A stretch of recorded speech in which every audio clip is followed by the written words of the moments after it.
book up wide and meet adventures that wait for you. Live and learn and laugh and play whenever your dream comes true. You could swim along the river all the way to the sea. You could fly up in the sky above the clouds and trees. You could plant a flower garden up on top of the moon. You could swing through the jungle all afternoon. Wherever our story takes us, I can't wait to see. Yes, friends, come and read with me. It's Online Storytime.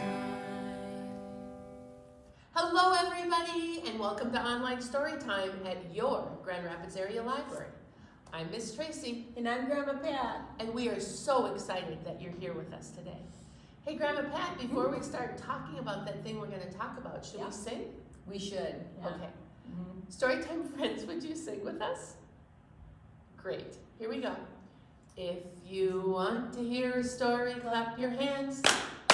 If you want to hear a story, clap your hands. If you want to hear a story, if you want to hear a story, if you want to hear a story, clap your hands. And I'm so excited to hear some stories today. Grandma Pat, what do you want to talk about? Well, you know, weather's getting nice.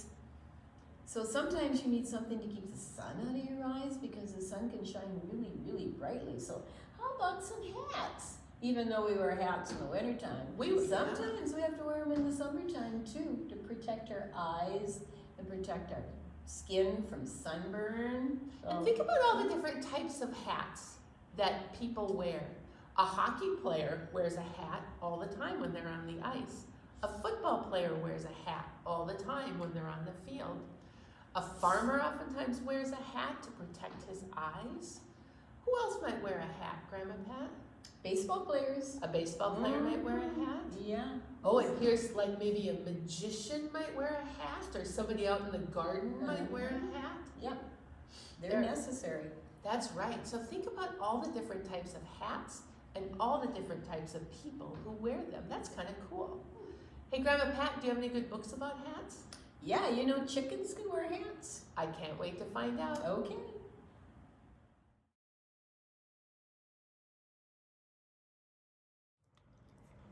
Today, Miss Tracy, our first hat book is Bridget's Beret by Tom Lichtenheld. That's a fun name. And it's brought to us by Henry Holt and Company from New York. And look at Bridget here with her beret. Wow.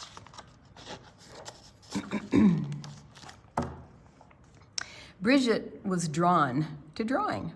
She liked to draw as much as other people liked ice cream. Want a lick? Not now, I gotta draw. Her favorite place to draw was outdoors. When she was outdoors drawing all the things around her, Bridget felt like she was right where she belonged. Did somebody say ice cream? He's a little late. She created many masterpieces. Some went onto permanent exhibit on the refrigerator and on the walls. Others were only available for limited viewing. She's using chalk and it's starting to rain. Bye-bye, chalk. Of course, Bridget had lots of art supplies, but her most important art supply wasn't something to draw or paint with. It was a hat. And not just any old hat, but a big black beret. The kind of hat that lots of great artists wear. Before Bridget made any kind of art, she'd put on her beret and adjust it until it looked just right. It had to have that certain je ne sais quoi. She had no idea what that meant, but she knew all great artists needed it to make art. See, Picasso's got his hat on, Rembrandt's got his hat on. Look at that. One day, just as Bridget was putting an inspired dash of purple on a cluster of flowers, a big gust of wind came along and lifted her beret right off her head. It caught the breeze and went sailing through the air like a kite. Unfortunately, this kite didn't have a string. All it had was a little girl running after it, screaming, "My beret! My beret!" Before Bridget could even get over the fence, her beret was out of sight. She searched the neighborhood, asking everyone if they had seen her beret. She filed a missing beret report. She even offered a reward. Missing beret, reward, 1 work of art. But it was no use. Bridget had lost her beret. And with it, she was sure, her ability to draw. She tried on all the other hats in the house to see if any of them would give her artistic inspiration. Mom's gardening hat? Draw, I can't even see. Her stocking cap? Oh, is it hot in here or is it just me? Her brother's cap? Dude, you have it on totally backward. A cowboy hat? Draw, partner. Dad's fishing hat? P.U. A fez? Do I have to be in a parade? A propeller beanie? How uplifting. A coonskin cap? Gross. A pith helmet? I have to go to the bathroom. But she wasn't the least bit inspired by any of them. So Bridget gave up and did what any self-respecting artist would do. She cried and pouted, silly hat, and sulked, silly crayons, and generally felt sorry for herself, silly dog. Her friend Madeline invited her to draw, but Bridget said, "I can't draw. I have artist block." "I have blocks too," said Madeline, "but I can still draw." What the heck is artist block?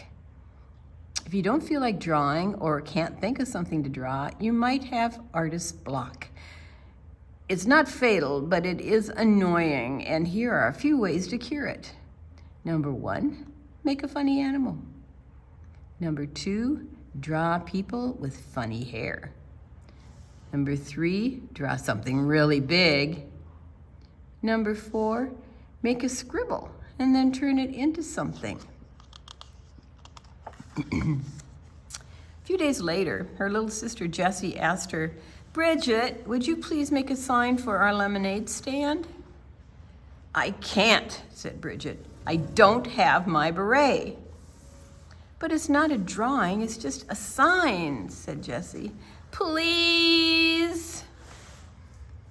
"Okay, I'll make your sign," Bridget replied grumpily, "but no drawing." Bridget got a big roll of paper, some paint and brushes, and began to make a sign. Oh, here's our little friend again. Did somebody say lemonade? That would be good with ice cream. She couldn't help but notice that with a little bit of yellow paint, the O in the word lemonade could become a lemon. And it needed a little bump at the bottom and a leaf or 2. And I'd better put a smiling face over here so everyone knows the girls at this lemonade stand are friendly. There were still some empty spaces on the sign. She filled those in with other shapes and colors that looked a lot like drawings. "That's an okay sign," said Bridget, "but you'll need another one down at the corner to attract customers. And another one for the other corner." I already had the paint poured anyway. Before she knew it, Bridget was painting signs as fast as the girls could put them up. Girls' lemonade, better than soup. Swirly lemonade. Lemonade makes anyone smile. I want you to have some lemonade. Pretty soon, every tree, telephone pole, and signpost in the neighborhood held one of Bridget's masterpieces. All the neighbors thought it was a wonderful art opening. On every tree and post and pole. They gathered around the refreshment table to discuss the paintings and how great it was that Bridget was able to make art again. Where is Bridget anyway? They wondered. She was right where she belonged. She's painting. Oh, look at her dog. What's he got? The end. What does Bridget have on her head at that last picture? She's got her beret back. Look at that. See, her puppy found it. Yay for Bridget.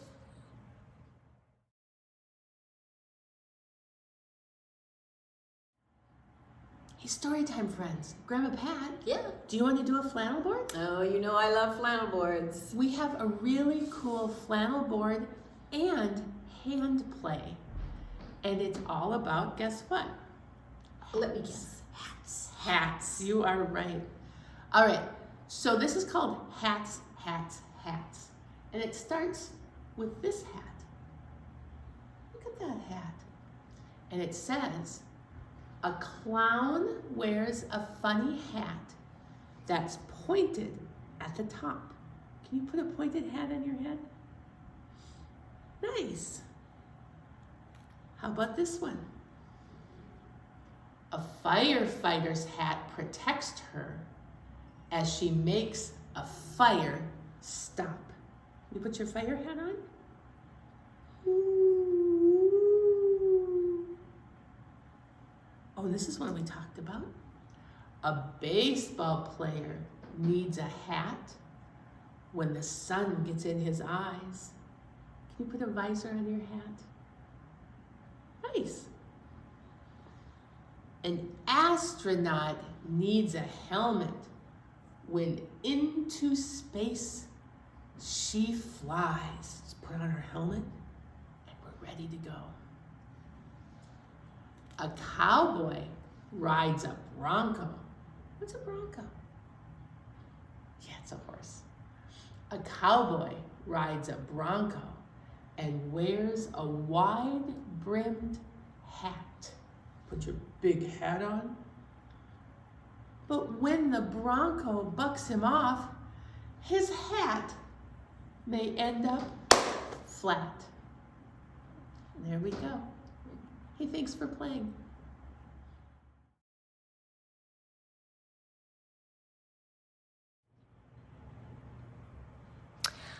Our second hat book, Miss Tracy, is called A Hat for Minerva Louise. Which one do you think is Minerva Louise?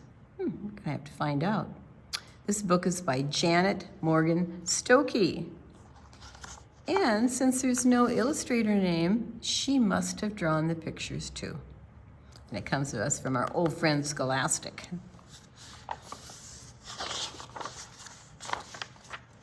Minerva Louise loved snowy mornings. Now we know Minerva's the chicken. Her friends didn't like them one bit. They stayed inside all day with their heads tucked under their wings.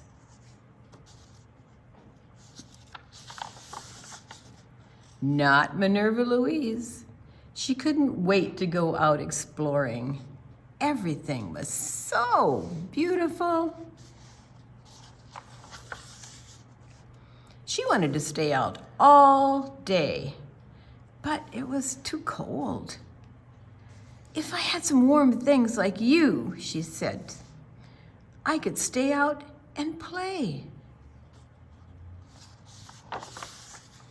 A scarf might help, but not this one. It's way too big. Is that even a scarf? And these shoes are too big too. I don't think those are shoes. A hat. A hat. That's just what I need. But not this one. And not this one either. It's too heavy. There must be a hat around here somewhere.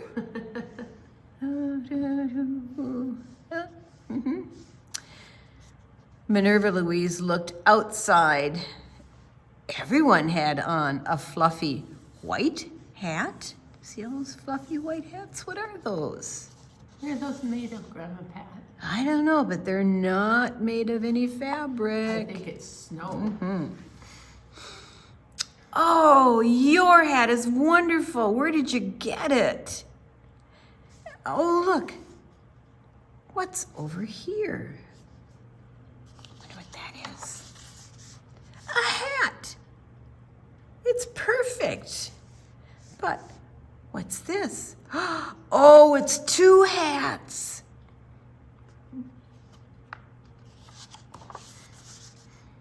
Which is just fine with Minerva Louise. Where did she put her hats on, Grandma Pat? It's got one on her head where it belongs, and one on her backside to keep that warm. And there she is with her two hats. I love Minerva Louise.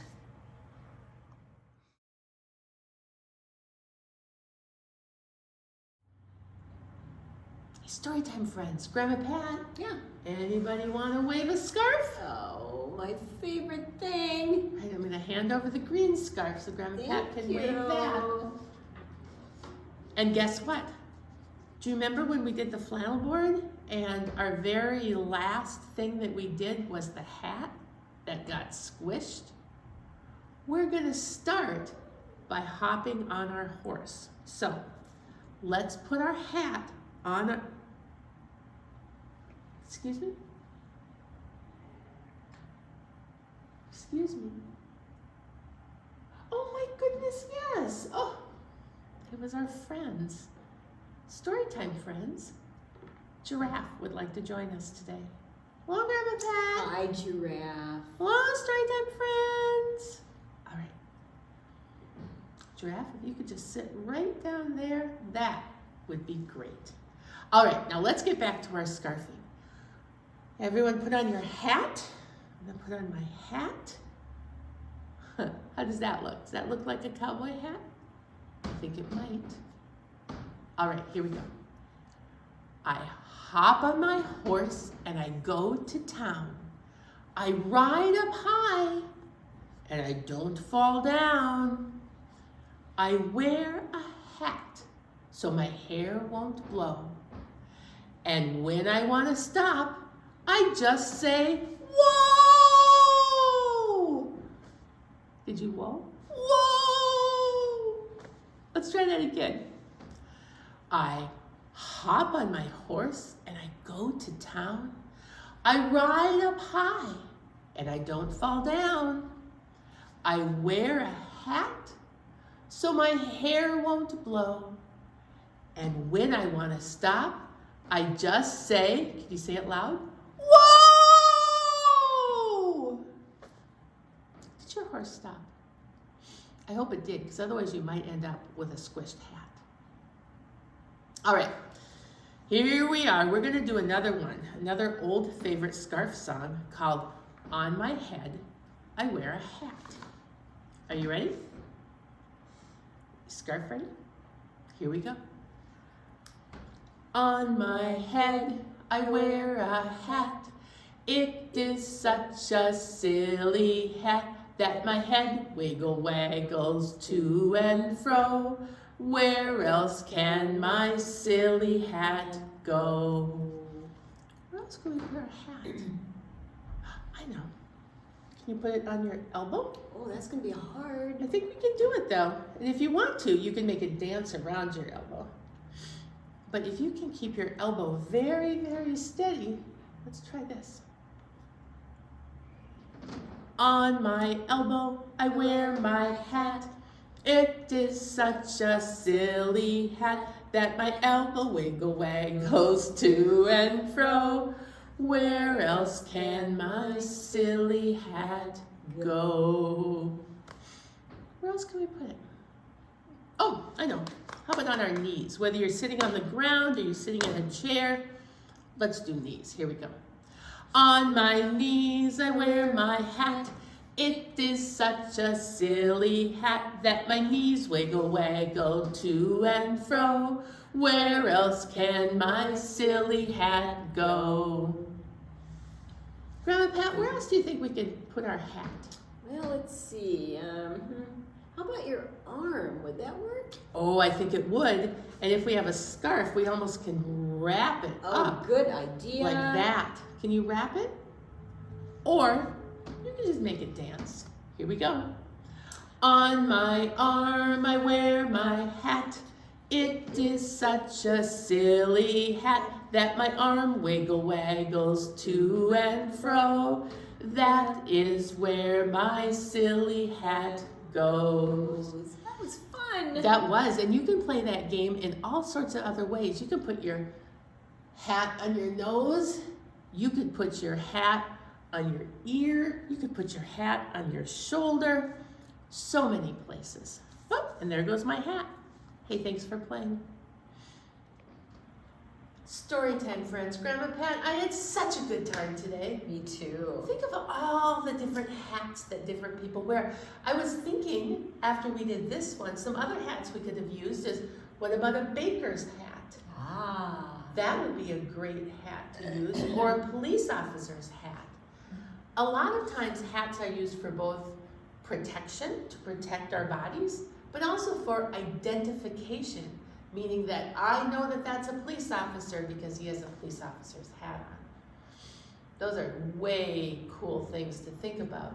And Bridget, she lost her beret and she thought that she lost her talent, but she didn't. She was so upset. She was, she really was, but it was okay. Yeah. Because even if her puppy hadn't found her hat, I think Bridget would have She been would have been okay. fine. Yes. And Minerva Louise, did she ever really find a hat? Love her. She did. Minerva Louise found a hat, but it was a hat made out of mittens. That was pretty funny. And then we learned all the different types of occupations that might wear a hat. But now, my friends, I think it's time for us to go. Already? It is, Okay. sadly. But before we go, would you sing with us? All right, here we go. Oh, it's time to say goodbye to all our friends. Yes, it's time to say goodbye to all our friends. Story time is done today. Now it's time to go and play. Oh, it's time to say goodbye to all our friends. Goodbye, everybody. Bye. Go find a hat for a chicken.